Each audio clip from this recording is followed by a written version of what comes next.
The theft of reality. You remember what happened last night. You remember every word, every gesture, every detail. But the person across from you looks you straight in the eye and says, "That never happened. You're making it up. You're having memory problems again." And here's the terrifying part. After a month of these conversations, you'll start to doubt yourself. Did it really happen? Maybe I did imagine it. Maybe something's wrong with me. Welcome to the hell of gaslighting. A special kind of psychological abuse where the weapon isn't a knife, but words. Where the victim isn't killed physically, but psychologically. Slowly, methodically, day by day, destroying the most sacred thing you have, your connection to reality.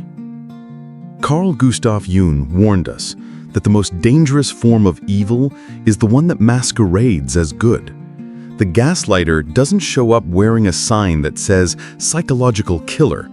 They come as a loving spouse, a caring mother, a loyal friend. And while you trust them with your most precious possession, your soul, they slowly rewrite your reality to suit themselves. The term gaslighting comes from a 1940s play where a husband systematically drove his wife insane. He'd dim the gas lights, and when she noticed it was darker, he'd convince her she was imagining things. He'd move objects and tell her she forgot where she put them. He'd hide things and blame her failing memory. The ending was predictable. The wife ended up in a psychiatric hospital. The husband got her inheritance. But this isn't just the plot of an old play. This is happening right now, in millions of families, in thousands of offices, in hundreds of friend groups. Someone right now is hearing, "You're too sensitive. Stop making things up. You're exaggerating everything. You're impossible to talk to." And they're starting to wonder, maybe something really is wrong with me.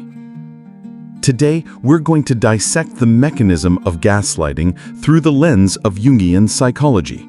You'll discover why the gaslighter isn't just a manipulator, but a carrier of a dark archetype. How they use your shadow against you. Why bystanders become their unwitting allies. And most importantly, how to recognize gaslighting before it destroys your psyche. The anatomy of gaslighting. Let's be clear from the start. Gaslighting isn't a conflict. It's not a misunderstanding. It's not relationship difficulties. It's the deliberate, systematic destruction of another person's psyche. And it has a clear anatomy that Jung would help us understand. First element, denial of facts. I never said that. That didn't happen. You got it all wrong. The gaslighter doesn't just lie. They rewrite history. Jung said, whoever controls the past controls the future. The gaslighter steals your past, replacing it with their version. A woman shares her story. My husband promised to pick up our child from daycare. He didn't. Our kid waited 3 hours. The teacher had to call me at work. That evening I asked what happened. He looked me straight in the eye and said, "I never promised anything. You made that up. You always have these fantasies." I remember our morning conversation word for word, but he denies it so confidently that I start to doubt myself. Maybe I really did imagine it. Second element, invalidating emotions. You're too emotional. Another drama over nothing? You always make everything so dramatic. The gaslighter doesn't acknowledge your right to feel. Jung taught that emotions are the language of the soul. When someone forbids you to feel, they're forbidding your soul to speak. A man shares his experience. My mother told me my whole life I was too sensitive. Boys don't cry. Men don't get hurt feelings. Stop acting like a girl. By 30, I couldn't tell what I was feeling anymore. Is this anger or sadness, hurt or exhaustion? I'm like a robot. I function, but I don't live.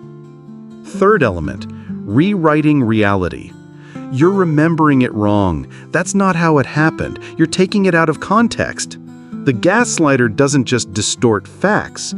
They create an alternate reality where they're always right and you're always unreasonable. Jung discovered an important mechanism. The human psyche can't live in chaos.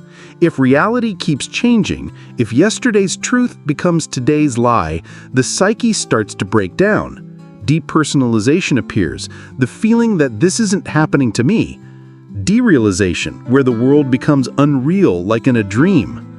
These are the psyche's defense mechanisms when it can't handle the constant substitution of reality. Fourth element, the public mask of a saint. The gaslighter creates a flawless image for others. He's the life of the party.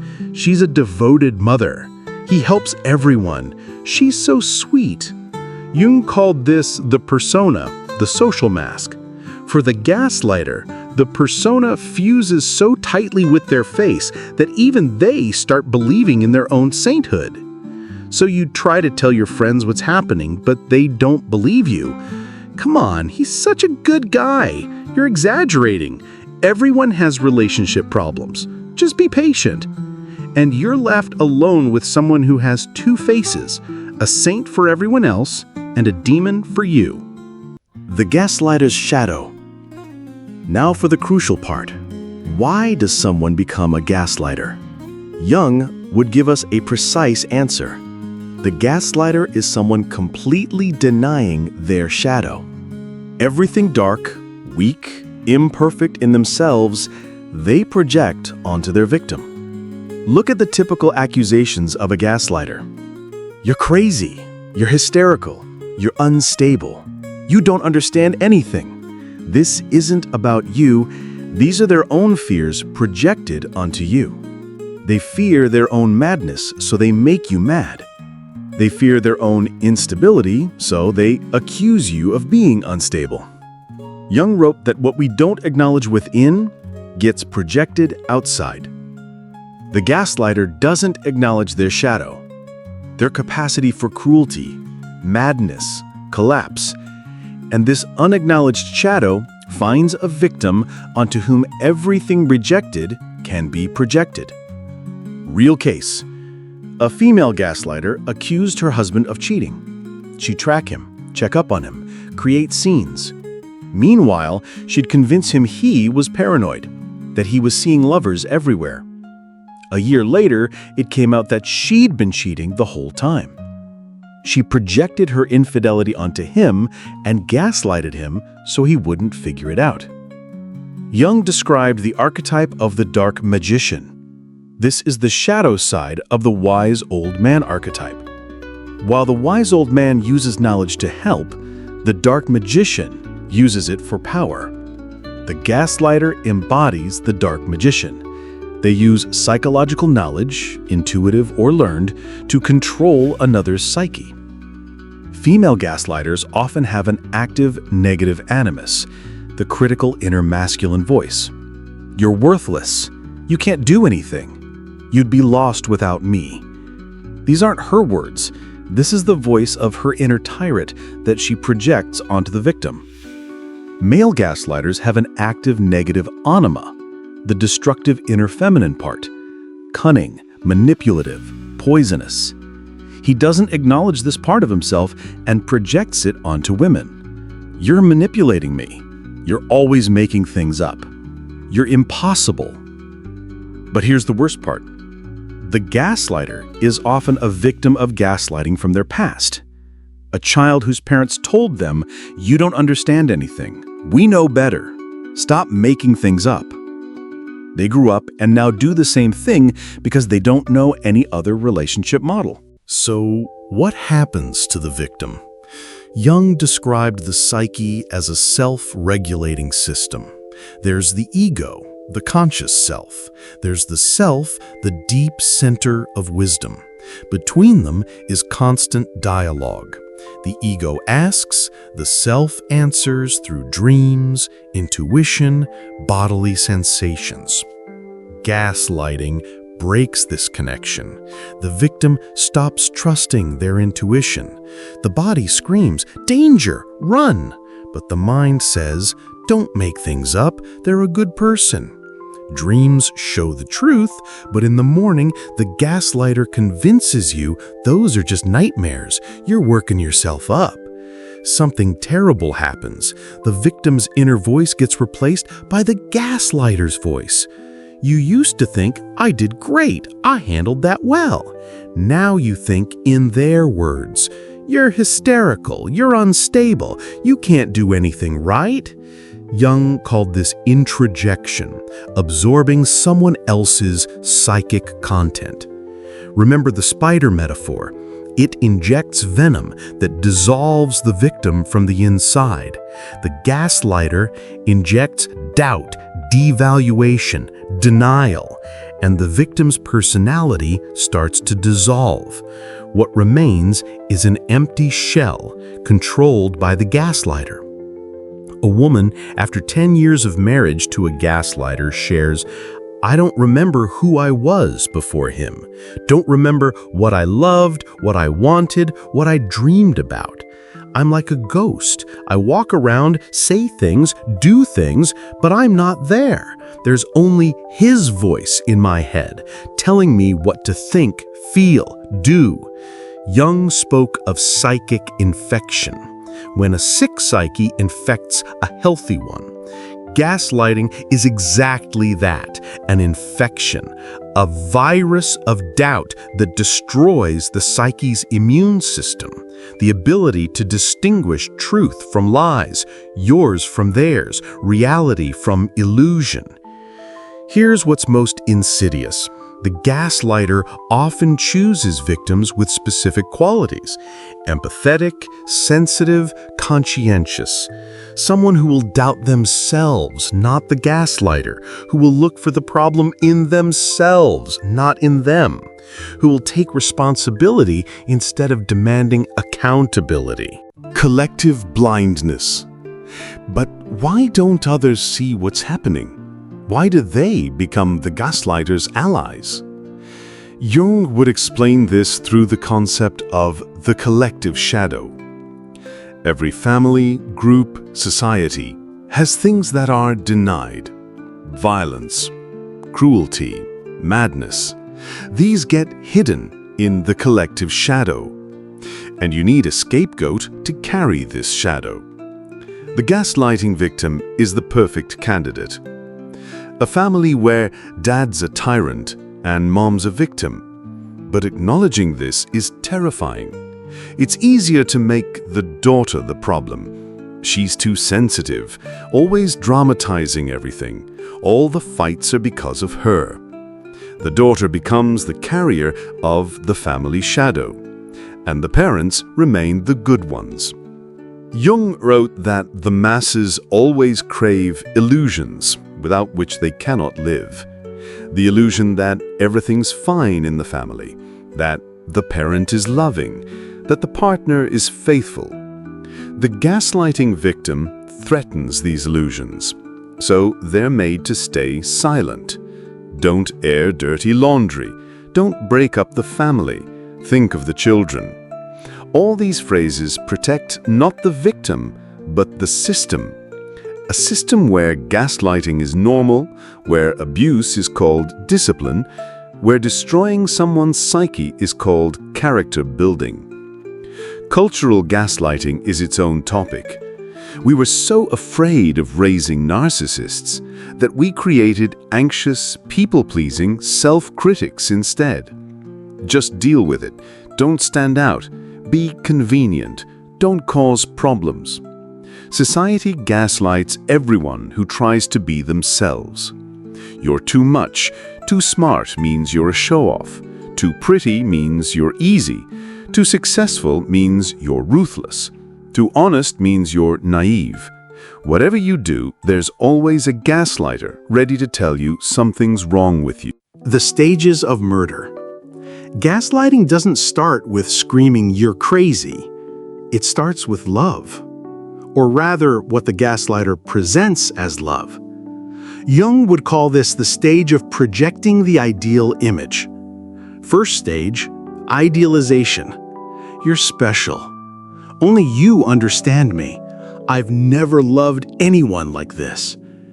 The gaslighter creates an addictive dependency on their attention. You get used to the dose of adoration, and when they take it away, you'll do anything to get it back.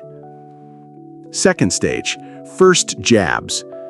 Strange that you don't remember that. You've always had a bad memory. You're overreacting. You must be tired. This isn't gaslighting yet. It's reconnaissance, testing how ready you are to doubt yourself. Third stage, systematic destruction. Now every day is an attack on your reality. That didn't happen. I didn't say that. You made it up. Your fantasies again. The dose of poison increases gradually. The psyche adapts to the toxin. What would have caused outrage a year ago now seems normal. Fourth stage, personality annihilation. You're nothing. You'd be lost without me. No one will believe you. Everyone knows you're unstable. By this point, the victim doesn't resist anymore.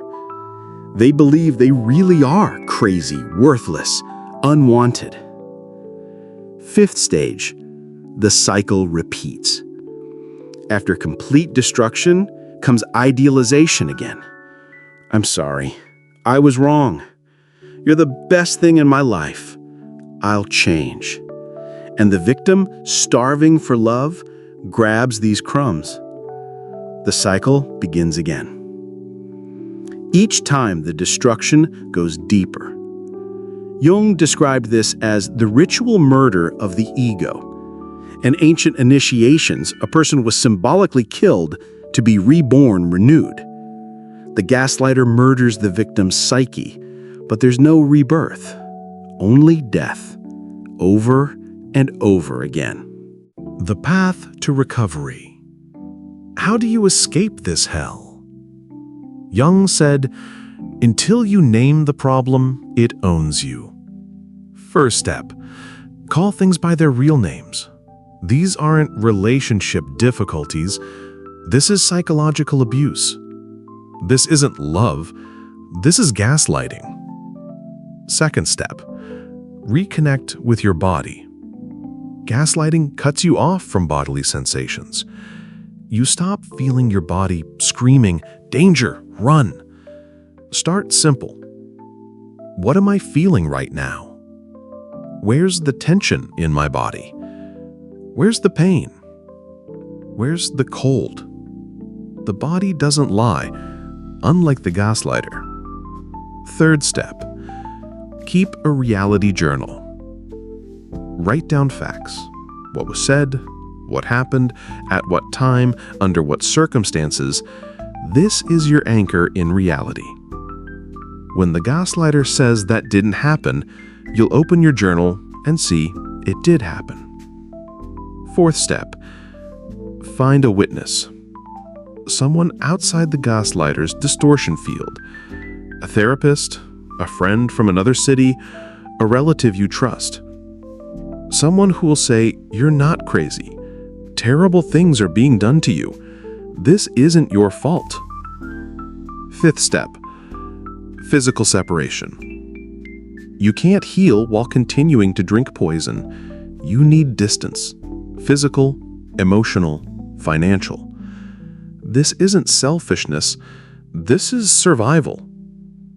A woman after escaping gaslighting shares, "The first months, I just learned to distinguish my thoughts from his voice in my head. Is this my desire, or did he plant it? Is this my feeling, or his judgment? Like learning to walk again. But now I know. I'm not crazy. I never was." Protection from future gaslighters. After gaslighting, you're a different person. Jung said, "What doesn't kill us makes us more conscious." You've gone through psychological death and been reborn. Now it's important to protect yourself from repetition. First defense, strengthen the ego self-axis. Meditation, dream work, creativity. Everything that restores connection with your inner center of wisdom. The stronger this connection, the harder it is to confuse you. Second defense, Study your own shadow. Gaslighters manipulate through projections. The better you know your shadow, the fewer hooks for manipulation. Yes, I can be angry. Yes, I can be wrong. So what? That doesn't make me crazy. Third defense, develop the feeling function. Jung identified 4 psychological functions. The feeling function evaluates what's good or bad for you. Gaslighters choose victims with suppressed feeling function, those who don't understand what's bad for them. Fourth defense, clear boundaries.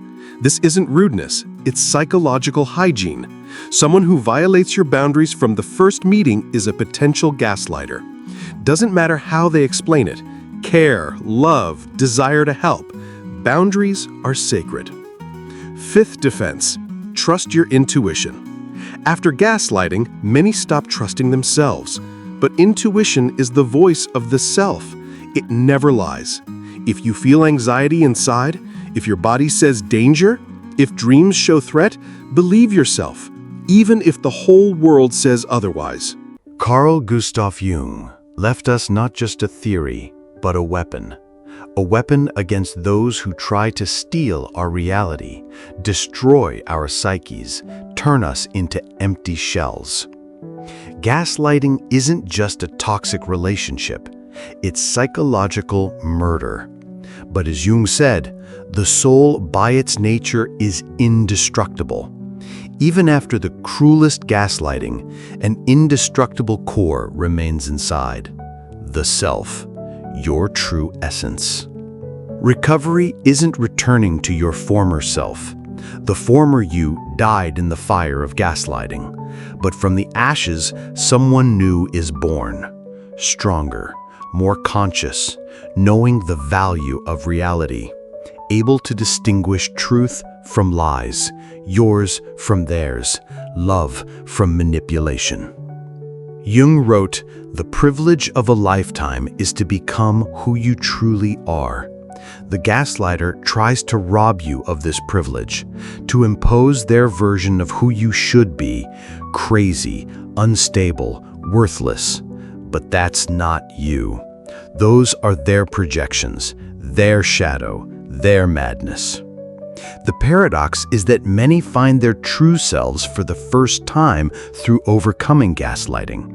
Because when everything's been taken from you, even reality, you're forced to find what can't be taken, your authentic essence, yourself, your soul. There is no more dangerous delusion than mistaking the cause of evil for its cure, Jung said. The gaslighter will never be your savior, even if they wear the mask of a loving person, even if they swear they'll change, even if the whole world believes in their sainthood. Salvation lies in returning to your own truth, however painful that might be. In acknowledging, yes, that happened. Yes, he said that. Yes, she did that. No, I'm not crazy. I never was. If this topic resonated with painful recognition, if you saw your story in these words, know that you're not alone. Millions have gone through this hell and survived. Wounded but alive, broken but not destroyed, changed but real. Share your story in the comments if you're ready, or just write, "I went through this too." Sometimes it's important just to know you're not alone. That your pain is real, that you're not crazy, that terrible things really were done to you. If this video helps you see the truth, name things by their real names, understand what's happening, please support it. Every like is a voice supporting those currently in gaslighting hell. Every comment is a helping hand extended into darkness. Every subscription is a promise that we'll keep talking about what others stay silent about. Because while we stay silent, gaslighters win. While we doubt ourselves, they destroy other lives. While we're afraid to call evil by its name, it masquerades as good and continues killing. Take care of yourself. Trust yourself. And remember, your reality belongs only to you. No one has the right to steal it, rewrite it, distort it. No one, ever, under any pretext. This is your life, your truth, your story, and only you decide what it will be.